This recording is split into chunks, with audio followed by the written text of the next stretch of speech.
Qatar के अमीर शेख तमीम बिन हमद अल थानी भारत के दौरे पर आए हैं। 17 फरवरी की शाम को वो भारत पहुंचे और आज 18 फरवरी को उनका दौरा रहेगा। प्रधानमंत्री नरेंद्र मोदी ने खुद प्रोटोकॉल्स को तोड़ते हुए एयरपोर्ट पहुंचकर उनका स्वागत किया। सभी के मन में सवाल ये है कि त्रिपुरा के क्षेत्रफल के बराबर वाला देश आखिर भारत के लिए इतना जरूरी क्यों है। त्रिपुरा के क्षेत्रफल हम इसलिए कह रहे हैं क्योंकि त्रिपुरा का जो क्षेत्रफल है वो 10,486 वर्ग किलोमीटर है और अगर कतर के क्षेत्रफल की बात करें तो ये 11,571 वर्ग किलोमीटर है, यानी कि दोनों ऑलमोस्ट सेम है। अब बात आती है कि ये भारत के लिए इतना जरूरी क्यों है और ऐसा क्या कारण है कि जिस वजह से भारत हर कीमत पर कतर के साथ अच्छे रिलेशंस चाहता है। तो चलिए वीडियो में डिटेल में समझते हैं।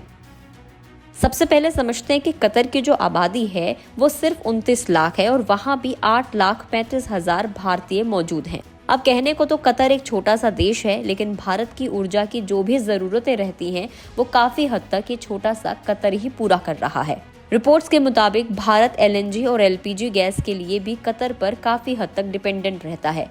2024 का ही इंटरनेशनल एनर्जी एजेंसी का आंकड़ा है जो कहता है कि भारत में वर्तमान में 65 अरब घन मीटर गैस की खपत हो रही है और अगले 6 सालों में ये आंकड़ा 120 अरब घन मीटर तक पहुंच जाएगा।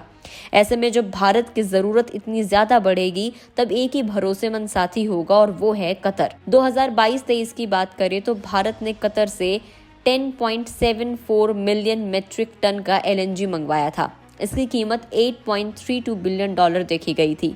अगर एलपीजी की बात करें तो यहाँ भी भारत का सबसे ज्यादा ट्रेड कतर के साथ ही चल रहा है। 2022-23 के आंकड़े कहते हैं कि भारत ने कतर से 5.33 मिलियन मीट्रिक टन एलपीजी मंगवाई थी जिसकी कीमत $4.04 बिलियन थी। यहाँ समझने वाली बात एक और है कि कतर भारत पर काफी ज्यादा भरोसा करता है। कतर सबसे ज्यादा 3 देशों को अपना सामान भेज रहा है। पहले नंबर पर है चीन, दूसरे नंबर पर है जापान और तीसरे नंबर पर आता है भारत। ऐसे में ये रिश्ता भरोसे का है, दोस्ती का है, जो पिछले कई सालों से ऐसा ही चल रहा है। एक्सपर्ट्स मानते हैं कि आने वाले सालों में भी ये रिश्ता और ज्यादा मजबूत होगा क्योंकि भारत और कतर का व्यापार इसी गति से बढ़ता रहेगा। इसके अलावा कतर ने हाल ही में इंडियन नेवी के 8 ऐसे पूर्व ऑफिसर्स की मौत की सजा को खत्म कर दिया था जिन्हें कतर में कथित तौर पर जासूसी के लिए दोषी ठहराया गया था। इनमें से 7 पूर्व अफसर भारत लौटकर आ चुके हैं जबकि 8वें अफसर को भी भारत वापस लाने के लिए कम्युनिकेशन चल रहा है।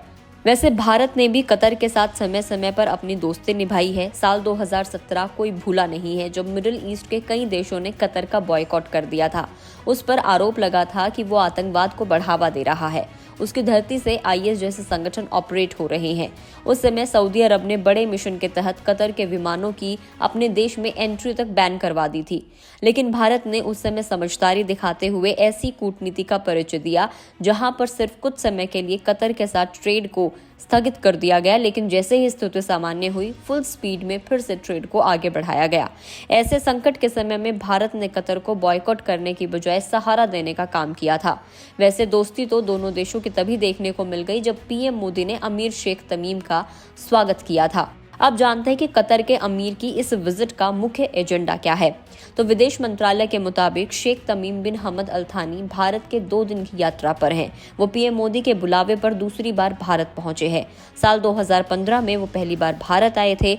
कतर के अमीर के साथ एक डेलीगेशन भी आया था। इसमें वरिष्ठ मंत्री, अधिकारी और कारोबारी भी शामिल हैं। 18 फरवरी को राष्ट्रपति भवन में उनका भव्य स्वागत होना है और इतना ही नहीं, राष्ट्रपति मुर्मू से भी उनकी मुलाकात होगी।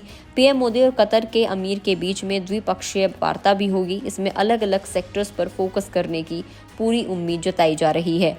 तो इस मीटिंग के बाद देखना होगा कि कौन कौन सी ऐसी डील्स हैं जो सामने आती हैं। वीडियो में इतना ही। आपको जानकारी कैसी लगी कमेंट करके जरूर बताएं। अगर आप इस वीडियो को फेसबुक पर देख रहे हैं तो फेसबुक पेज को लाइक करें। यूट्यूब पर देख रहे हैं तो गुड रिटर्न्स के यूट्यूब चैनल को सब्सक्राइब करना ना भूलें।